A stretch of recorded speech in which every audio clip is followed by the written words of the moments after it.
Halo sob, ketemu lagi sama Mimin di berita terkini MotoGP. Ya, pasar pembalap belum berhenti. Masih ada banyak kursi kosong dan pembalap belum terikat kontrak untuk tahun 2025. Salah satu yang lekal dibahas adalah kursi Aprilia. Menurut pedok GP, antara Aprilia dan Marco Bezzecchi pengumumannya hanya tinggal hitungan jam. Tentu ini menjadi goyangan awal bagi tim VR46 yang harus ancang-ancang untuk mencari pengganti dari Marco Bezzecchi.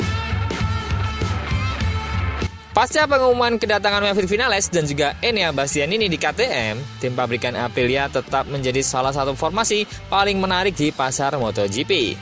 Massimo Rivola membuat terobosan besar dengan mengontrak Jorge Martin tepat setelah Grand Prix Italia. Namun, nama rekan tim dari Jorge Martin masih belum ditentukan. Di Noale, keinginan untuk merekrut pembalap Italia terlihat jelas dan semua mata tertuju pada Marco Bezzecchi. Aprilia dengan cemerlang memanfaatkan peluang tersebut setelah Ducati melakukan perubahan terhadap keputusan Jorge Martin, pemimpin kejuaraan MotoGP saat ini. Kini, merek tersebut mengincar gebrakan kedua. Viñales akan meninggalkan RSGP 24 setelah 3 tahun bersama. Periode di mana dia mulai mencatatkan hasil yang signifikan. Kemenangan di Sprint Race Portimao, kemenangan ganda di Texas, dan juga podium di Le Mans. Namun, penampilan yang tidak konsisten akhirnya mengikis hubungan yang dimulai pertengahan musim 2021 itu ketika Viñales tiba-tiba meninggalkan Yamaha. Massimo Rivola kemudian memanfaatkan kesempatan tersebut untuk memperkuat timnya dengan pembalap papan atas. Kini, Aprilia telah menjadi motor yang semakin kompetitif.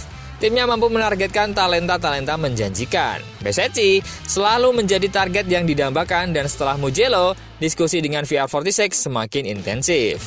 Berdasarkan Course Gmoto, siaran pers resmi mungkin akan segera terjadi, menandai berakhirnya petualangan Marco Bezzecchi bersama Ducati pada akhir tahun 2024. Meski finish ketiga di klasifikasi umum MotoGP 2023, perasaan terhadap evolusi Desmos edisi belum meyakinkan. Tujuan utama setiap pembalap adalah bergabung dengan tim pabrikan, dan Bezzecchi tidak mau melewatkan kesempatan ini. Dengan kedatangan Marc Marquez di tim resmi Ducati, pintu pabrikan Ducati itu ditutup setidaknya hingga tahun 2026.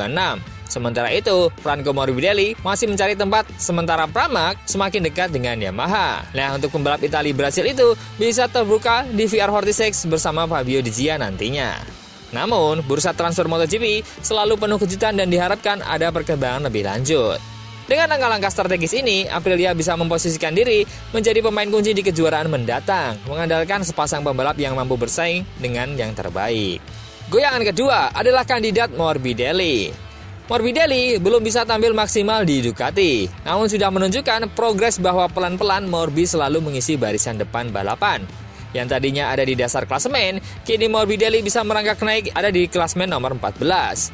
Nah, sebenarnya plus minus, jika memang akhirnya Franco Morbidelli ada di VR46 tahun depan, jika tahun ini dia berhasil dengan GP24-nya, maka di tahun depan sudah akan nyetel dengan motornya, karena kemungkinan VR46 masih akan kebagian mesin yang berusia sudah 1 tahun.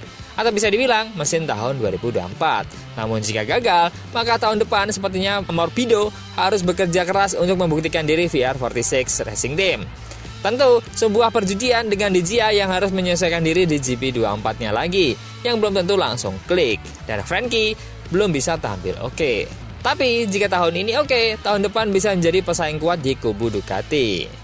Hal lain adalah ketika Pramac nanti mendekat ke Yamaha, maka kemungkinan VR46 menjadi tim satelit resmi dari pabrikan Ducati. Maka keduanya akan menggunakan GP25 dan kedua pembalap harus menyesuaikan diri lagi.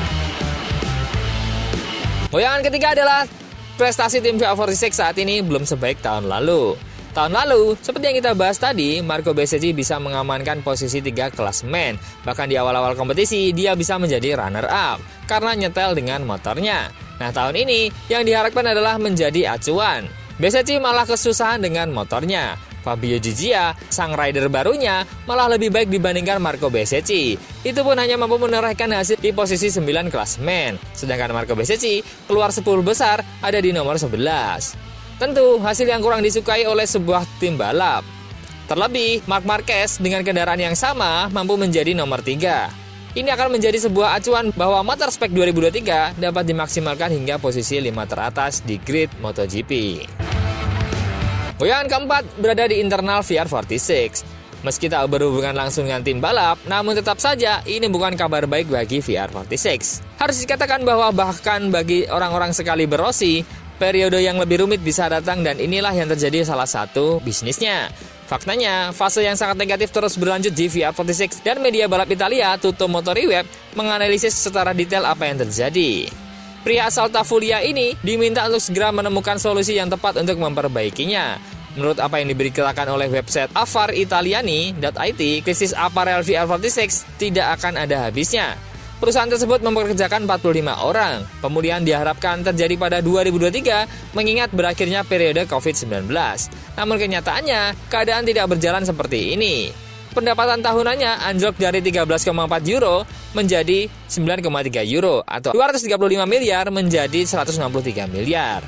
Meskipun defisit tersebut dapat dikembalikan ke tingkat normal melalui rapat pemegang saham dan menggunakan cadangan. Nah, salah satu aspek yang mungkin tidak membantu adalah kenyataan bahwa sejak pensiun dari MotoGP, tahun-tahun mulai berlalu dan demam terhadap The Doctor sudah mulai menurun.